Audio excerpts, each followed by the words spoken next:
Okay, time to torture myself with more of this. Okay, so it's telling me the house doesn't exist.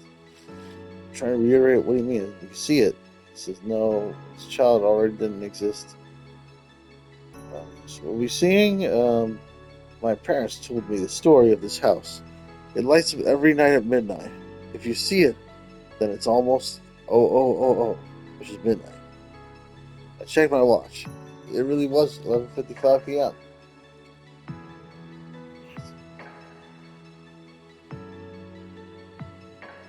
It sounds kind of creepy, I whispered, my heart beating a little faster.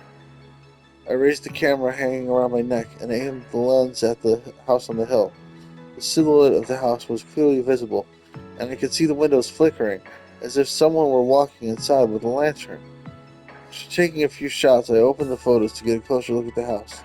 Suddenly, a chill ran down my spine. The house had completely disappeared, leaving only a slightly illuminated hill, not a single sign of a house. Let's go inside. It's late already. We have to get up early tomorrow. You're right, I need to rest. No, go to the house. We returned to the house. A prepared bed by the stove was waiting for me, arranged by Otto's wife. I lay down on the bed, wrapped myself in a warm blanket, the pillow so soft it felt as if I was sinking into it. Are you really not going to go to the house in the hell, the glowing house? Because I thought this whole thing was about the glowing house. The thoughts in my head gradually began to fade, my eyelids grew heavier and slowly lower, and I fell asleep. Sound of rooster crowing. I woke up to the prolonged crowing of the roosters, each one taking its turn as if competing with each other. The voices echoed throughout the room.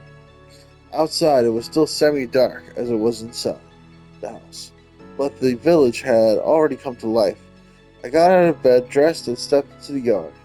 The hosts were already busy working, tending to the yard and the livestock. The roads were heavily covered with snow, which meant I would be stuck here at least until the evening. Oh, Sean, you're already awake. So early. Wasn't the cold intimidating? No, not at all, I muttered. Breakfast is on the table. Eat, then come join us outside. Thank you, I said, and returned to the house. On the table, fresh milk, fried potatoes, and salted cucumbers were waiting for me. True country food. It's kind of weird that I haven't met his son yet.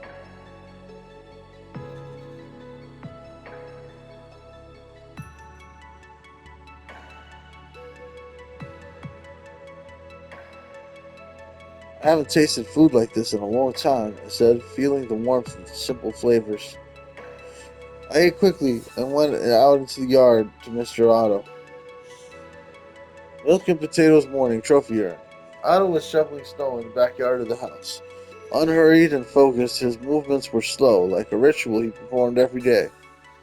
I slowly approached, sliding my hand into my jacket pockets, as they had begun to get a little cold. I stopped next to him. Do you want some help, Otto? I asked. No, thank you. What would I do all day, then? I'll go slowly, and the day will pass, he said with a smile. And you do this every day from early morning? Of course. Here, if you don't start in the morning, you won't finish by evening, he said, continuing to shovel the snow at a slow pace. I cast a glance at the snowy hill where the house had been. There was truly nothing there. It all seemed so strange to me. I don't believe in the mystical.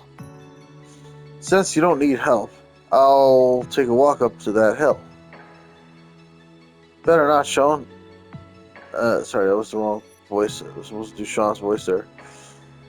So he said, I'm going to go up to the hill. Better not, Sean. There's a lot of snow. It'll be fine. I'll be careful, I replied. There's a big wooden stick by the gate. Take it with you. It'll be safer. I'll take it, thank you. He gave him a stick. The climb up the hill was not easy. Otto was right. The snow was indeed up to my knees, my legs sinking with every step. Good thing I took the stick. Although a big plus of coming up this hill was that I managed to take a lot of beautiful shots along the way. Houses, nature, domestic animals, the village came alive through my camera lens. I was already freezing for real. The trees were growing on the hill The trees growing on the hill were completely covered in a thick layer of snow, their branches weighed down. As if on cue, the wind started picking up, and the snow fell from the branches straight onto my shoulders, making it even colder. Oh, I'm tired. I don't read this anymore. This is putting me to sleep, which is great.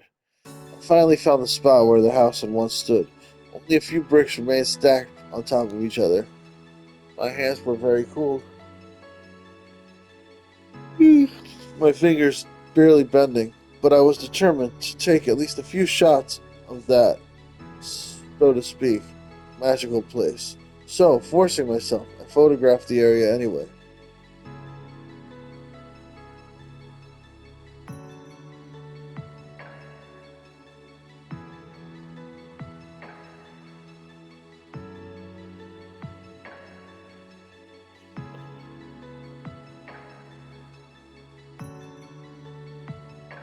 So what's the point of these? These are all the same.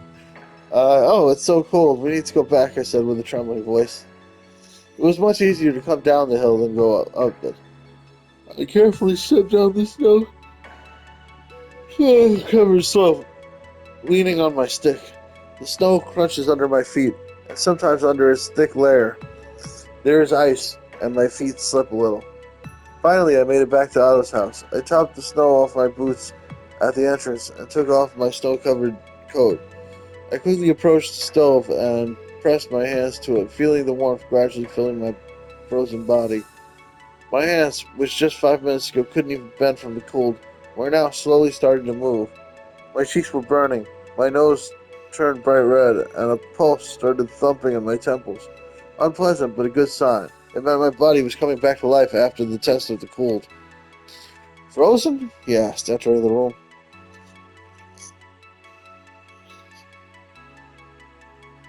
Ah.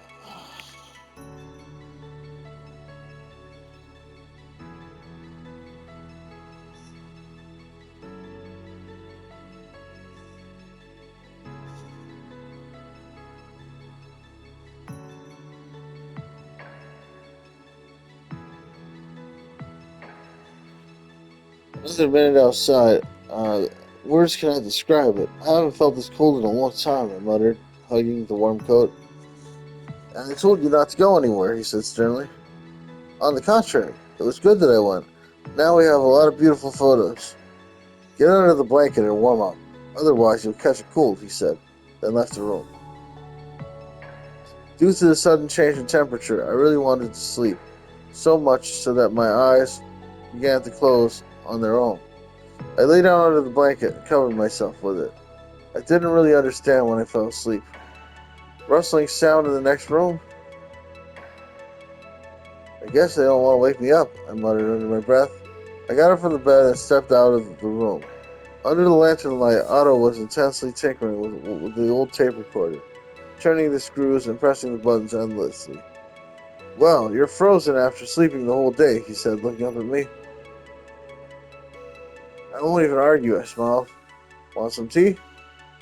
I won't refuse. I'd love a hot cup. Otto quickly brewed us some fragrant herbal tea, handed me a cup, and we went outside. The night was quiet, but snowy. Snow was falling non-stop, large and fluffy. Go to the house. Go to the glowing house, damn it. You've basically abandoned your family at this point. At least go look at the glowing house. I brushed the thick layer of snow off the bench. Otto and I sat down in the village. There was a deep evening silence. You won't find this in the city. Only the occasional bark of a dog could be heard somewhere. Ugh, so going to bed right now. I closed my eyes for a moment and took a deep breath. So fresh, so cold, with a faint head of smoke rising from the chimney.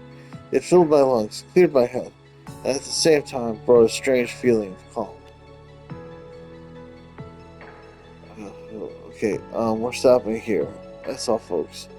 Please like, subscribe, click the bell, leave a comment. Love you guys. Bye bye. Save recent gameplay, full video. Okay, okay.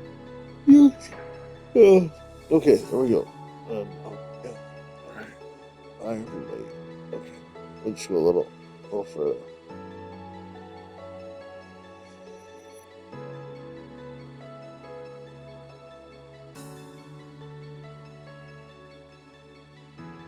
It's so nice here. It's as if time has stopped, I said quietly. Yes, even silence has its own taste, he added. I can't get that house out of my mind. Why? Because it's a freaking magic house, Otto. Why do you think? Save your seat game for the full video.